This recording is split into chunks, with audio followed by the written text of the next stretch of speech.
আমার নিজে গান জি ভাই, লিখিছো নাকি মুখস্থ আছে তোমার? আমি মুখস্থ আছে ভাই, আমার তো কোনো খাতা কলম নাই ভাই। আমি ওই রেল লাইনে থাকি, রেল লাইনের নিচে শুয়ে থাকি ভাই, আর আমি প্র্যাকটিস করি ভাই একটু। আচ্ছা দেখি তুমি কি অবস্থা, নিজের লেখা গান? জি ভাই। বাবা তোমার কথা আমার মনে হলে দু চোখ থেকে শুধু অশ্রু ঝরে।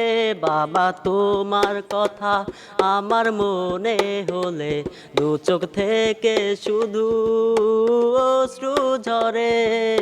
ছিলাম তখন ভালো যখন হইল আমার জন্ম, মাথায় বুদ্ধি ছিল কম আর মস্তিষ্কটা বন্ধ। আস্তে আস্তে হইলাম বড়, বাবা চিনাই দিল জগৎ। আমি কষ্ট পাইলে বাবার মাথায় চিন্তা হইতো নগদ। বাবা দেওয়া শিক্ষাগুলো আজও আমার চোখে ভাসে। বাবা বললার ডাক্তার আজও আমার এই কানে বাজাজকে করে না শাসন। নাই তো মনে ভয়, বাবা চইলা গেছে আমার এটা কেমনে পানে সয়। ছেলের মাথার রাখা বুকে রাত দিন বাবা